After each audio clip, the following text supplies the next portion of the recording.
مدارک سے ان کی جو خوبیاں بیان ہوئی ہیں ان خوبیوں کو خلاصے کے طور پہ آپ کو میں عرض کر رہا ہوں کہ اگر حدیث کو اکٹھا کیا جائے تو یہ خوبیاں بڑی، اس خوبی پر فخر کیا ہے ائمہ نے. یہ جو خوبیاں میں عرض کر رہا ہوں آپ کے سامنے، معصومین علیہ السلام نے اپنے اور اصحاب کے لیے فخر کیا ہے ان خوبیوں پر. قناعت کتنی اہم چیز ہے یہ میں نے تھوڑا سا عرض کرنے کی کوشش کی تھی. اور آپ نے بیٹا جو بات کی ہے نا، شاباش، ویری گڈ. آپ نے ایک جملہ بولا تھا عالم زر، تو عالم زر کے، شاباش کھڑے ہو جاؤ. کیا نام ہے آپ کا؟ محمد شہزاد. کچھ تھوڑا سا یاد ہے عالم زر کے بارے میں کیا تھا؟ یاد ہے تھوڑا سا؟ کوئی اور بندہ بچہ بتائے گا مجھے کہ عالم زر کے بارے میں گفتگو ہوئی تھی، عالم زر میں کوئی بات ہوئی تھی اللہ کے اور روحوں کے درمیان، کچھ وعدے وعید ہوئے تھے. جی بیٹا. جب آزادی کربلا کا واقعہ تو فرشتوں نے کہا کہ ہم اس کا ابھی انتقام لیں گے، تو خدا نے فرمایا کہ نہیں. یاد آئے کچھ؟ جو ان کا شاباش، ویری گڈ. کچھ یاد آئے اس سے؟ آپ شادی بیٹھ جاؤ.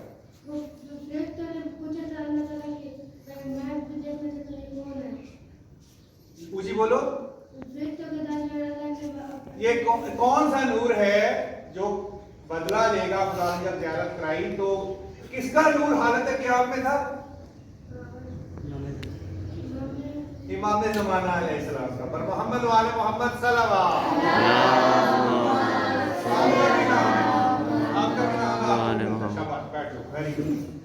کہ یہ جو بچے بتا رہے ہیں نا آپ کو، جو خوبیاں یا جو گفتگو کر رہے ہیں، میں آپ کو یقین کے ساتھ کہہ رہا ہوں یہ ہمارے بہت بڑے بڑوں کو بھی اس چیز کا علم تو ہونا چاہیے نا. اور اسی طرح ہوتا ہے. اس کی حوصلہ افزائی بھی آپ لوگوں سے التماس ہے کہ ان بچوں کی حوصلہ افزائی ضرور کرتے رہے. دوسری خوبی میں نے بتائی تھی قناعت کا بھی شاہ صاحب نے بچے نے بتایا کہ اللہ کے دیے پر صبر کر لینا، یہ ایسی خوبی ہوگی ان کی. میں نے آپ کو حدیث میں کہ روکی سکی کھائیں. تیسری خوبی ان کی یہ ہے کہ امام زمانہ کے جو اصحاب ہیں وہ مدبر ہوں گے، تدبیر والے.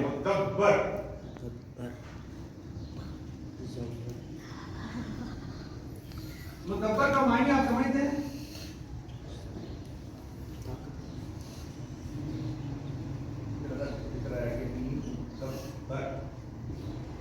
مدبر کے معنی سمجھتا ہے بندہ، بچہ مدبر، تدبیر کرنے والا. اپنے معاملات کو حل کرنے کے لیے اپنے دماغ کو استعمال کرنے والا. اپنا دماغ استعمال سب سے بڑی نعمت ہے. یہ خداوند ذوالجلال نے آپ کو جو ممتاز کیا ہے احسن تقویم. کیا لفظ بولا اللہ نے قرآن میں؟ محمد و آل محمد صلی اللہ علیہ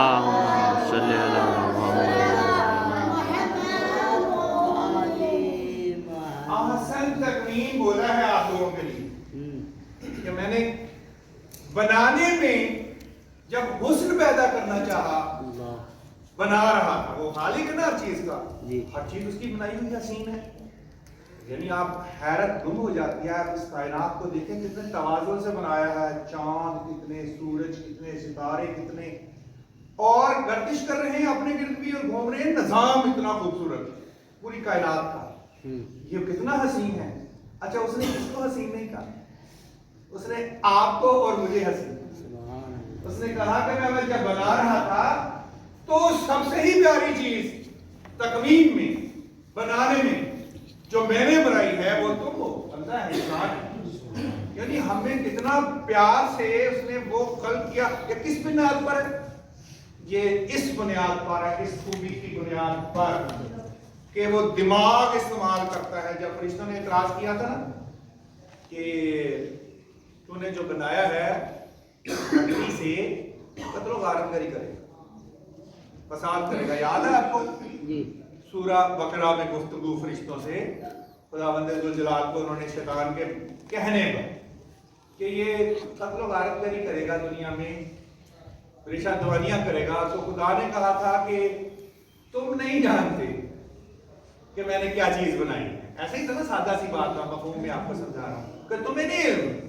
تو آدم علیہ السلام کی جو سب سے بڑی خوبی خدا نے فرشتوں کے سامنے بطور ثبوت پیش کی تھی وہ ان کا یہ مدبر ہونا تھا، ان کی تدبیر تھی. کیسے؟ کائنات کی ساری چیزوں کو ملا کر ان کے سامنے پیش کر دیا، انوار محمد مصطفیٰ، تمام معصومین کے انوار کو اور اس کائنات کی ہر تخلیق کو. آدم علیہ السلام نے چیزوں کو، نور کو اور نور کے حصوں کو ان کی خوبیوں سے پہچانا. کس سے پہچانا؟ یہ ہے محمد صلی اللہ علیہ وسلم.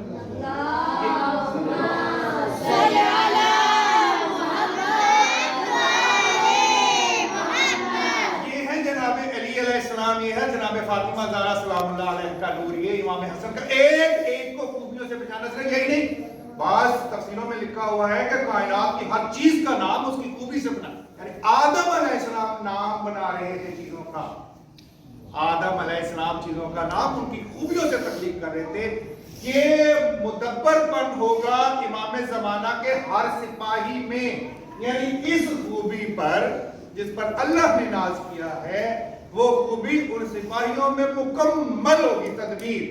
میں نے پچھلی اتوار کو آپ کو یاد ہوگا کہ کچھ اصحاب کا ذکر کیا تھا، کچھ یاران دوستوں کا ذکر کیا تھا جو ایک غار میں بیٹھے ہیں. کہاں بیٹھے ہیں؟ سوئے میں، ایک غار میں. ان کو کیا کہتے ہیں؟ اصحاب.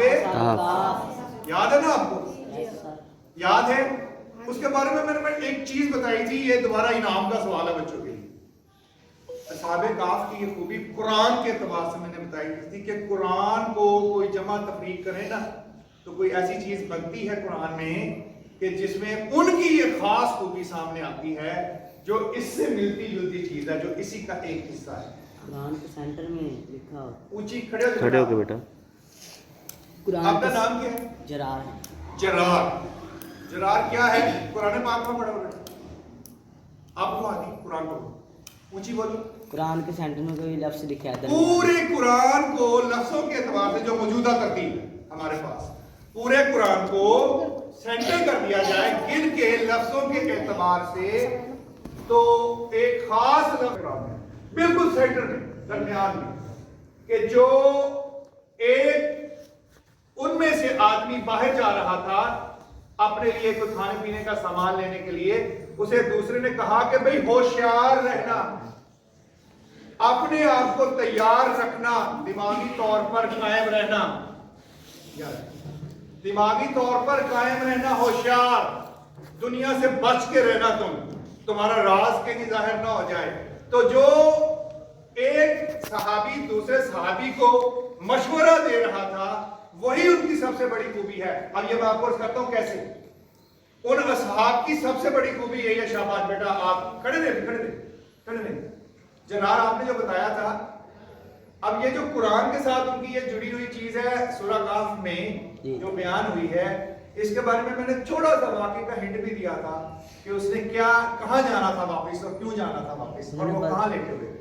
وہ غار میں لیٹے ہوئے تھے. شاباش. تو انہوں نے جانا تھا بازار، تو جانا انہوں نے تھا اپنے ایک آدمی کو خبردار کیا تھا کہ ہوشیاری سے جانا، وہاں بچ کے رہنا. محمد والے محمد صلی اللہ علیہ وسلم. میں نے آپ کو پیسے نہیں آدیش کیے ہیں، ٹھیک ہے، اس کو جاتے ہوئے دیکھے جانا. اور جو تمہیں نہیں آدھے اس کی ہے جو دوسرے بچے نے جواب دیا تھا. پیکٹ پڑا ہوا ہے آپ کا، وہ بھی انشاءاللہ بچوں کی باری ہے. بیٹھ جائیں. اصحاب کہف میں جو میرے زمانے کے امام کے سپاہی ہیں، یہ جو خوبیاں آئی ہیں وہ ایسے ہی نہیں آ گئی. اکثر سوال پوچھتے ہیں ہمارے ذاکر صاحب اور باقی اور دوست بھی پوچھتے ہیں، مجھ سے اور بھی پوچھا جاتا ہے. وہ جو ہم نے چینل بنایا ہے یوٹیوب پر، وہاں پر بھی اس کے بعد پھر مجھے جو دوست ہے وہ سوالات ان کے آ رہے ہیں. وہ سوال یہ پوچھا جا رہا ہے کہ خوبیاں کیا پیدا کی جائیں، کیسے پیدا کی جائیں، کون سی ہم میں ہونی چاہیے. بڑا اہم سوال ہے اور اس کا جواب یہی ہے، کہیں اور نہیں ہے. اسی کتاب میں ہے جو ہمارے پاس ہے جس کا نام قرآن مجید ہے، کہیں اور نہیں. مثلا سورہ آل عمران کی آخری آیت پر محمد وآل محمد صلوات صلی علی محمد وآل محمد. بسم اللہ الرحمن الرحیم. یا ایھا الذین آمنوا اصبروا وصابروا ورابطوا واتقوا اللہ لعلکم تفلحون. اے ایمان والو، یہ امام زمانہ کے سپاہیوں کے لیے تفسیروں میں لکھا ہو. اور کہتے ہیں کہ جب بھی گھر سے نکلو نا، روایت ہے معصوم کی، گھر سے جب بھی باہر نکلو تو اس آیت کی تلاوت کر کے نکلا کرو تاکہ تمہیں پورا دن کسی شر سے، کوئی شر پورا دن تمہارے پاس نہ آ سکے، تم محفوظ رہو۔ کیسی خوبی ہے! اور یہی بات میں آپ کو اصحاب کہف کے والے سے بتا رہا ہوں، ان کا بھی یہی انداز تھا، بھی آپ کو عرض کرتا ہوں، اور محمد والے محمد صلی اللہ علیہ وسلم۔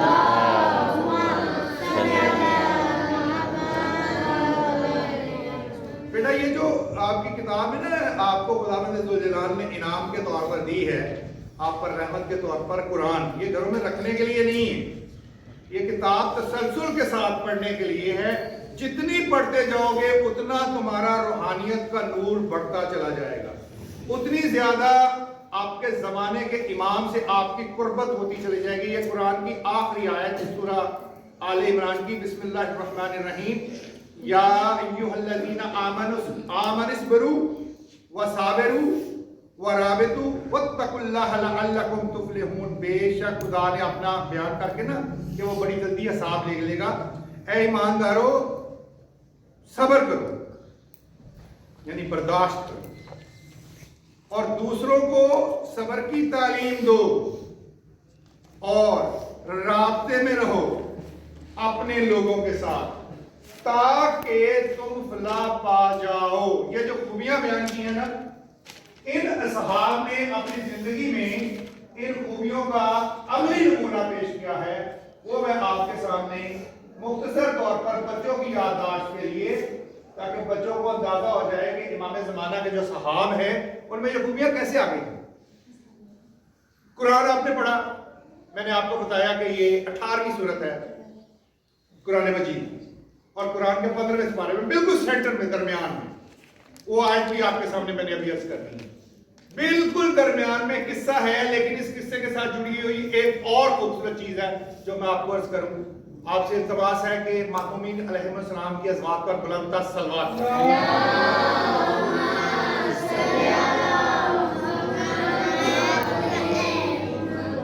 آپ کو اکثر ذاکرین قصیدوں میں آپ نے سنتے ہیں کہ مولا سرکار امام حسین علیہ السلام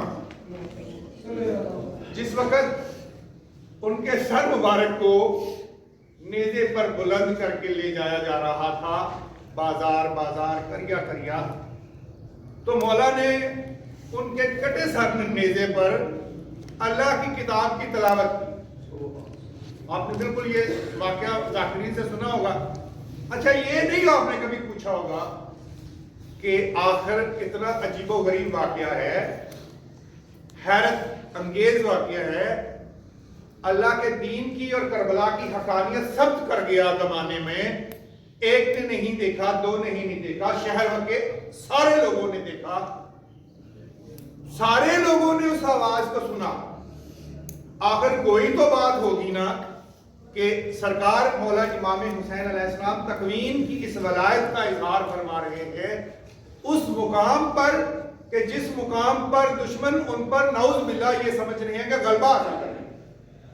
تو مولا کیا تلاوت فرما رہے تھے؟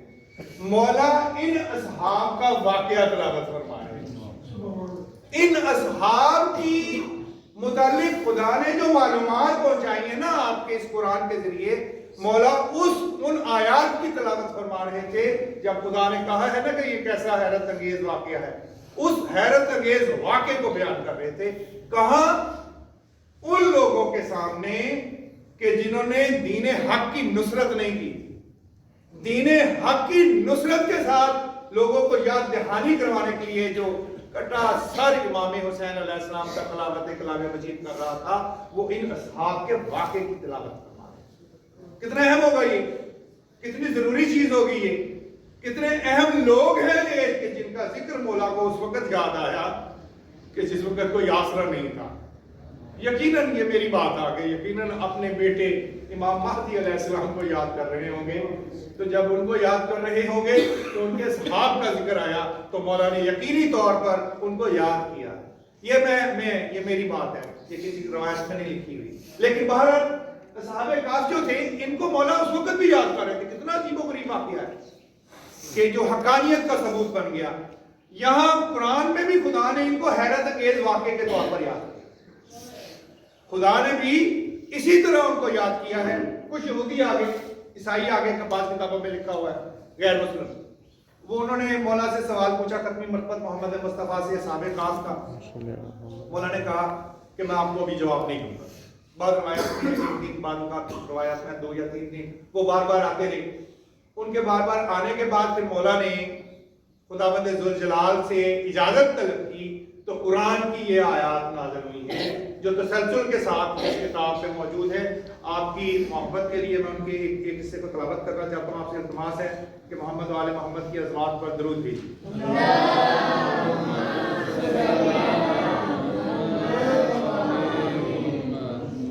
بارے دیگر صلوات.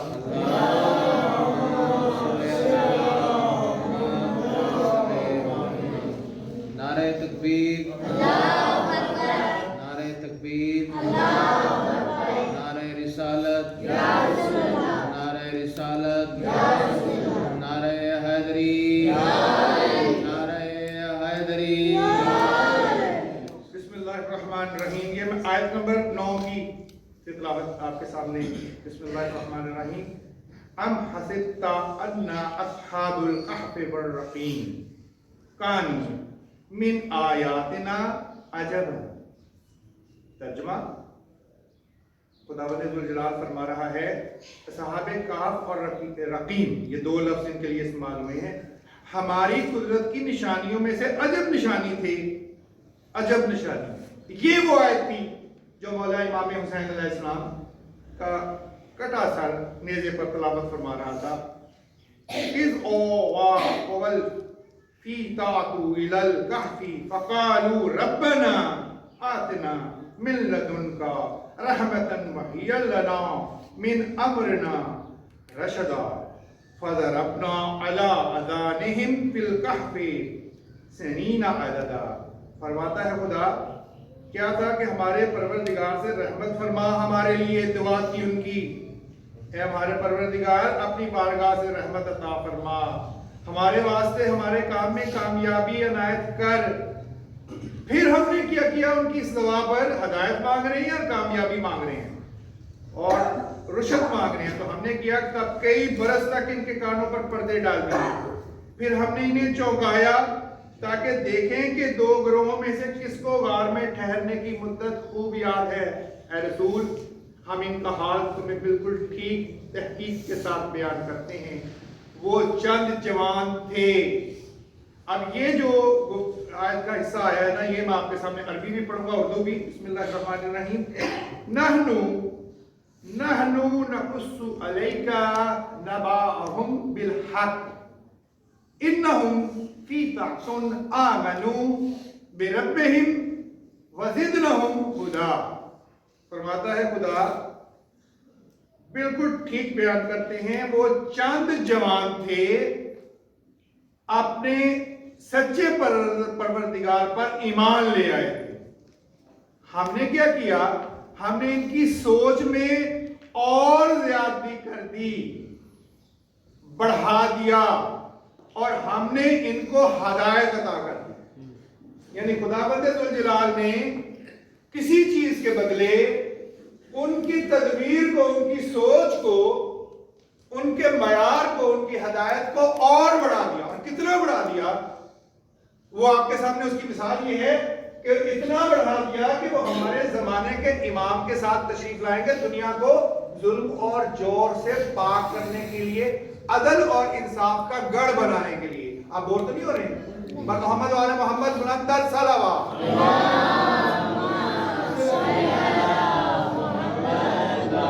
یہ جو میں جس آیت پر آپ کو روکا ہے یہ آیت نمبر 13 ہے. یہ پڑھ لیجیے گا، اس کی تفسیریں بھی جا کے بچوں آپ نے بھی پڑھنی ہے. سورہ کہف کی آیت نمبر 13 اس میں میں نے آپ کو روکا ہے اس خوبی کے اعتبار سے کہ ان میں خدا نے یہ حسن پیدا کیا تھا. کیسے پیدا کیا تھا اس کی وجہ بھی سنیے گا. پہلے تھوڑا سا واقعہ بچوں کی یادداشت کے لیے، بڑوں کو تو سب کو یاد ہے کہ یہ 4 مختلف مقامات ہیں روایتوں میں. ہم اہل تشیع نے ان میں سے ایک کو زیادہ زور دیا ہے. ایک ترکی کی جگہ ہے، صوبہ ترکی کا ازمیر ایک صوبہ. اس کا کوئی قصبہ تھا، اس کا کوئی شہر تھا، وہاں کے یہ لوگ تھے، وہاں کے بادشاہ کے خلاف بغاوت کے سبب انہوں نے وہاں سے فرار حاصل کیا۔ ایک روایت میں ہے کہ شام کا کوئی قصبہ تھا، ایک روایت میں ہے کہ اردن کا کوئی قصبہ تھا۔ یہ قریب قریب شہر ہے، یہ ایک لائن میں ہے، شام، ایک فلسطین ہے، روایت 4 روایت ہیں، فلسطین کا کوئی شہر تھا، فلسطین کے ساتھ شام ہے، شام کا کوئی شہر تھا، شام کے ساتھ اردن ہے، اردن کا کوئی شہر تھا، اردن کے ساتھ ترکی، یعنی لوگوں کے مختلف روایات ہیں۔ زیادہ تر ہم نے کیونکہ ناموں سے، جو ان کے نام تھے اس کے اعتبار سے ہمارے علماء نے ترکی کو اہمیت دی ہے۔ ازمیر کا کوئی شہر ہے، کس ملک کا؟ ترکی کے صوبہ ازمیر کا کوئی شہر تھا، جہاں کا ایک بادشاہ تھا۔ آپ نے یہ نام سنا ہوا ہے، مشہور و معروف لفظ ہے جو اہل زبان ہے ان کو پتا ہے، دقیانوس۔ سنا میں نا آپ؟ وہ کہتے ہیں دقیانوس باتیں مت کرو، آپ کی بات دقیانوسی ہے، یعنی پرانی قدیم۔ کیسے یہ لفظ ہماری زبان میں آیا ہے؟ قرآن میں یہ لفظ نہیں ہے، معنی یہ ہے کہ روایات میں لفظ ہے۔ دقیانوس ایک بادشاہ، بڑا جابر بادشاہ، اپنی رعایا پر ظلم کرتا تھا۔ اس نے بڑے عقل مند لوگوں کو اپنے گرد اکٹھا کیا ہوا تھا، جیسے ہمارے ہاں ایک بادشاہ گزرا ہے اکبر بادشاہ، اس نے 9 رتن اکٹھے کیے ہوئے تھے، عقل مند لوگوں کو اپنے پاس اکٹھا کیا ہوا تھا، ان کے ذریعے رعایا پہ حکومت چلاتا تھا، ظلم کرتا تھا۔ اس کے ظلم کی انتہا یہ تھی کہ وہ جبرن لوگوں کو بتوں کی پوجا کرنے پر مجبور کرتا تھا، جبرن بتوں کی پوجا کی جائے۔ اس نے جگہ جگہ پر شہر میں بت رکھوا دیے ہوئے، جگہ جگہ پر، شہر کے دروازے پر بھی بت تھے، دروازے کے اندر کوئی آ نہیں سکتا تھا جب تک کہ وہ بتوں کو سجدہ نہیں کرتا۔ کون بادشاہ کا کیا نام ہے؟ دقیانوس۔ ازمیر ترکی کا ایک صوبہ ہے، اس کا ایک شہر تھا کہ اوساس یا اوسس جو بھی اس کا نام ہے۔ دقیانوس کی اس سختی کی سب سے پہلے جنہوں نے مخالفت کی وہ اس کے اپنے ہی لوگ تھے، لیکن دل میں ظاہر نہیں کی، بڑے قریب تھے اس کے، عقل مند لوگ تھے، مشیر قسم کے یا مشیروں کی اولاد، اس کی محل کے قریب رہنے والے، دل میں انہوں نے بغاوت کر دی، ایمان قبول کر لیا۔ دور کون سا؟ اور محمد وآل محمد صلی اللہ علیہ۔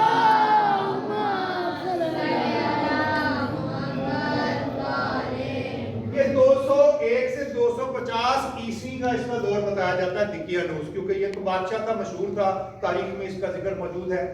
تو تاریخی اعتبار سے حضرت عیسیٰ علیہ السلام کے اس دنیا سے تشریف لے جانے کے بعد دقیانوس یا دقیانوس اس دور میں بادشاہ تھا، اس علاقے میں بادشاہ تھا، اور اس کا مطلب ہے کہ اس وقت کون سا مذہب آ چکا ہوا تھا دنیا میں، کون سی کتاب مانی جا رہی تھی، کون سے پیغمبر کا دین چل رہا تھا؟ حضرت عیسیٰ علیہ السلام۔ حضرت عیسیٰ علیہ السلام کی کتاب انجیل اس وقت دنیا میں ہدایت کا نمونہ تھا، ہدایت کا سبب تھا، لیکن بہرحال آپ کو پتا مضبوط حکومت نہیں تھی، حکومت کوئی نہیں تھی ان کے ساتھ، کوئی بھی گورنمنٹ نہیں بنی۔ بہت بعد میں اسی ملک ترکی کے بادشاہ نے عیسائیت جب قبول کی نا، تو پھر عیسائیت کو ایک طاقت توانائی حاصل ہوئی۔ بہرحال وہ کبھی وقت ملا تو آپ کو بتاؤں گا۔ دقیانوس کے دور میں بتوں کی پوجا سے تنگ آ گئے اور ایمان لے آئے دل میں۔ بسم اللہ الرحمن الرحیم، یا ایھا الذین آمنوا اصبروا وصابروا، پہلی خوبی ایمان لے کے آنا، ایمان لے کے آئے اور پھر اس پر صبر کیا۔ سورہ آل عمران کی آیت نمبر 200 ملا کے عرض کر رہا ہوں، پھر صبر کیا ہے۔ صبر کتنا کیا ہوگا، کتنی جبر سے وہ وقت گزارا ہوگا، یہ وہی لوگ جانتے ہیں، آئیں گے تو انشاءاللہ بتائیں گے۔ وہ اس بادشاہ کے سامنے قیام نہیں کیا، لیکن آپس میں رابطے میں رہے۔ مومن مومن کو دیکھ کر اس کی خوشبو سے پہچان جاتا ہے، یہ ایک دوسرے کو اس کے چہرے کے نور سے انہوں نے پہچانا کہ یہ بھی میرے جیسے لگتا ہے۔ تو یہ کتنے تھے؟ 5 تھے، 4 تھے، 6 تھے۔ قرآن نے اس کے اوپر انہی آیات میں کہا کہ چھوڑ دو۔ کوئی اس کی گنتی بتاتا ہے کہ 4 تھے، ایک کتا تھا، کوئی کہتا 5 تھے، ایک کتا تھا، کوئی کہتا 6 تھے، ایک کتا تھا۔ اس بات کو چھوڑ دو، یہ جتنے بھی تھے اللہ جانتا ہے، ان کی اس کی ذات جانتی ہے۔ اچھا، ہمارے ہاں جو 7 اور 8ویں کی روایت ہے وہ بھی مستند روایت نہیں ہے، برل ہے، اس کو ہم چلاتے ہیں کہ 7 تھے اور 7 میں سے 8واں ان کا کتا تھا۔ یہ اچھا آپس میں پٹن کا رابطہ ہو گیا، تنگ آ گئی اس بادشاہ سے۔ انہوں نے ایک دن یہ طے کیا کہ یار یا تو اس سے لڑ کے مر جائیں، بغاوت کر دیں، ہم بہت تھوڑے ہیں، یقینی موت ہے ہماری، تو ہم اتنے قریبی، ہم اکیلے نہیں مریں گے، ہمارے ساتھ ہمارے گھر والے بھی مریں گے،